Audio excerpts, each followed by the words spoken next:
Hello class, आइए शुरू करते हैं अपना अगला टॉपिक। इसमें अभी तक हम लोग पढ़ चुके थे, इससे रिलेटेड 2 वीडियो और पहले भी हो चुकी है। इंक्लूसिव एजुकेशन के फ्रेमवर्क में 5 चीज़ें होती है। पहला है इंट्रोडक्शन, दूसरा है प्रिंसिपल्स, तीसरा है स्ट्रक्चर। तो इन दोनों को हमने एक वीडियो में देखा था और दूसरी वीडियो में हमने देखा था कि स्ट्रक्चर में लीडिंग एंड मैनेजमेंट से लेकर के 10वें नंबर पर उसके इवैल्यूएशन और असेसमेंट की बात की गई थी। अब जो हमारा चौथा टॉपिक है, तीसरे के बाद फ्रेमवर्क में जो चौथा टॉपिक है वो है फ्रेमवर्क साइकिल। कैसे चक्र चलता है, इसकी रूपरेखा में एक चक्र होता है। चक्र का मतलब है पहले जहाँ से चले थे फिर वहीं पे आ गए। यानी फ्रेमवर्क साइकिल में 5 चीज़ें आपको करनी है, तो वो क्रमशः पहला आपने किया, दूसरा किया, फिर तीसरे पे किया, चौथा किया, पांचवा किया, फिर पहले पे आ गए। यानी एक चक्र चलता रहता है। अब इस चक्र में फ्रेमवर्क में क्या तैयारी या कौन कौन सी चीज़ें की जाती है इस साइकिल में, जो एक चक्र के रूप में साइकिल के रूप में चलते रहते हैं, हम उस पर बात करेंगे। फ्रेमवर्क साइकिल में सबसे पहले किया जाता है प्रिपरेशन, तैयारी की जाती है। अब तैयारी किस चीज़ की जाती है? अगर एक विद्यालय अपने यहाँ करिकुलम या फिर अपने विद्यालय में इंक्लूसिव एजुकेशन का फ्रेमवर्क तैयार करना चाहता है, लागू करना चाहता है, तो सबसे पहले उसके लिए उसे एक तैयारी करनी होगी, एक कोर टीम बनानी होगी। एक टीम बनानी होगी और उस टीम में कई सारी सब टीम्स होंगी। उनको ये देखना होगा कि क्या हम इंक्लूसिव फ्रेमवर्क को चालू करना चाहते हैं, अपने यहाँ इम्प्लीमेंट करना चाहते हैं, और यदि करना चाहते हैं हमें आवश्यकता है तो हमें जो प्रेजेंट उनका फ्रेमवर्क है उस टाइम में काम कर रहा है उसमें क्या क्या चेंजेस करने होंगे। फिर उस कोर टीम में केवल शिक्षक नहीं रहेंगे, शिक्षक के साथ साथ principal, management committee, funding committee तथा पीटीए के लोग भी रहेंगे, teacher association, parent teacher association के लोग भी रहेंगे। तब वो सारी व्यवस्था देखने के बाद कि हाँ हमारे पास पर्याप्त धन है, हमारे पास पर्याप्त सुविधाएं हैं, पर्याप्त फैसिलिटी है, हम इस फ्रेमवर्क को, इंक्लूसिव एजुकेशन के फ्रेमवर्क को इम्प्लीमेंट करने के लिए हमारी तैयारी हो सकती है, पर्याप्त हो सकती है, तो वो कोर टीम वहाँ पे डिसाइड कर लेगी। ठीक है। फिर इसके बाद तैयारी हो जाने के बाद एक चीज तैयार की जाती है, completion of self reflection template. Template से परेशान मत होइएगा ना, सेल्फ रिफ्लेक्शन पे। रिफ्लेक्शन का मतलब है जैसे आप शीशे में खुद को देखने जाते हो तो कैसे दिखते हो। तो जब हम प्रिपरेशन कर रहे हैं और यहाँ फ्रेमवर्क में हमने 10 चीजें पढ़ी थी, जैसे कि एक तीसरा उसमें पॉइंट था होल स्कूल एनवायरनमेंट। तो अब होल स्कूल एनवायरनमेंट का हम एक टेम्पलेट तैयार करेंगे, एक प्रदर्शित करने वाला, उसको एक चित्र तैयार करेंगे, एक विधा तैयार करेंगे, और उस होल स्कूल एनवायरनमेंट में हम ये देखेंगे कि अभी हम कहाँ तक पहुँचे हैं, वेयर आर वी नाउ, अभी हम कहाँ तक पहुँचे हैं। जब हम ये देख लेंगे कि अभी हम कहाँ तक हैं, उसको देखने के लिए 5 पॉइंट्स बताए गए हैं। सबसे पहले है कि अभी नो स्टार्ट।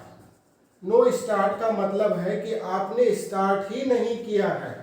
तो उस टेम्पलेट में जब हम देखेंगे कि अभी होल स्कूल एनवायरनमेंट के बारे में हमने बात ही नहीं किया है, जैसे कि उसमें आपने पढ़ा था एक कंपोनेंट था कम्युनिकेशन, तो कम्युनिकेशन का जो भी कार्य किया जाना था, एक्शन टू बी टेकन था, उसमें नो स्टार्ट है। ठीक है। दूसरा है गेटिंग स्टार्टेड। गेटिंग स्टार्टेड मतलब अभी प्रारंभ किया जा रहा है। फिर इसी प्रकार से स्टार्ट हो चुका है, फिर उसमें प्रोग्रेस हो गई है या वर्क डन है। 5 चीजें ली जाती हैं जिसको कि हम अलग से बताएंगे टेम्पलेट्स में, इसके 5वें भाग में। ये चौथा हिस्सा है।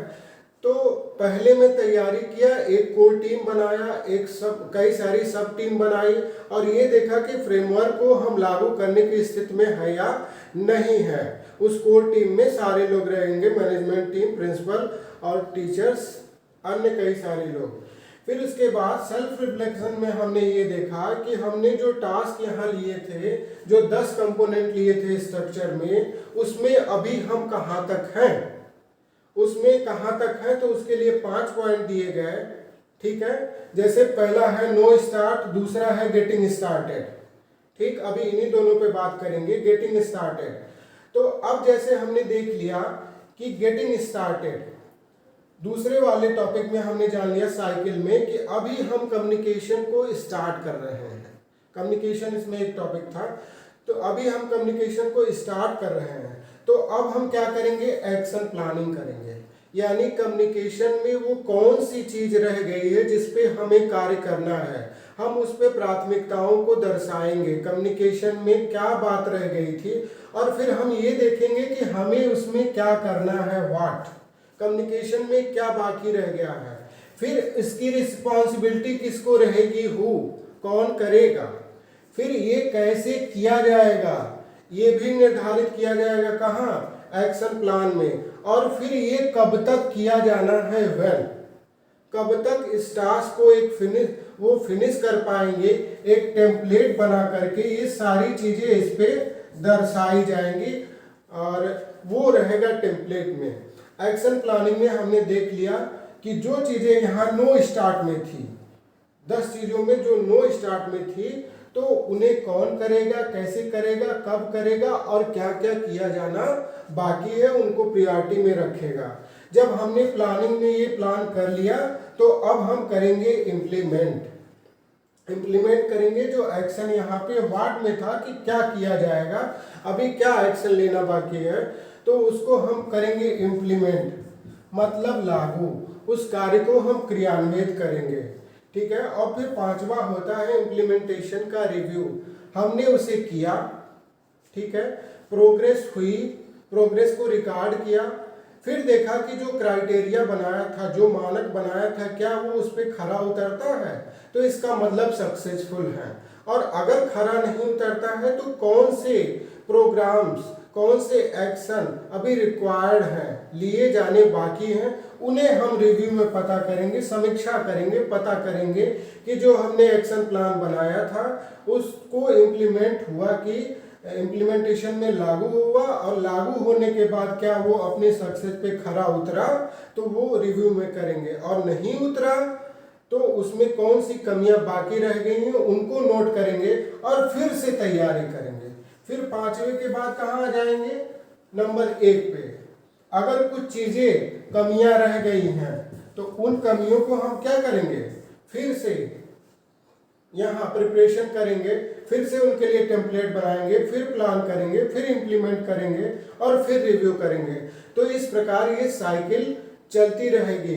साइकिल 3 साल की है, 3 साल दिखाया गया है एनसीएससी द्वारा, जो आयरलैंड की संस्था है जिसने फ्रेमवर्क तैयार किया है। और तीनों साल में देखिए, पहले में इसमें 1 साल में, दूसरे साल में और तीसरे साल में, तीनों यही प्रोसेस चलती रहेगी। और इसके लिए इन्होंने समय भी प्रस्तावित किया है कि प्रिपरेशन, पहला वाला है प्रिपरेशन, इसे आप करेंगे सितंबर में। दूसरा वाला है सेल्फ रिफ्लेक्शन टेम्पलेट्स बनाएंगे, तो इसे आप करेंगे अक्टूबर और नवंबर में। और फिर तीसरा वाला है एक्शन प्लान, तो इसे आप करेंगे दिसंबर में। और फिर जनवरी टू अप्रैल आप क्या करेंगे, इम्प्लीमेंटेशन। लागू करने के लिए ज़्यादा समय चाहिए तो इम्प्लीमेंटेशन है। और फिर रिव्यू करेंगे मई में। रिव्यू करने के बाद जो कमियां आएगी फिर से प्रिपरेशन करेंगे यहाँ पे। तो इसी प्रकार ये फ्रेमवर्क की साइकिल चलती रहती है। इसी का लास्ट वाला टॉपिक रहेगा टेम्पलेट्स वाला। इसको यहीं पे समाप्त करते हैं। धन्यवाद।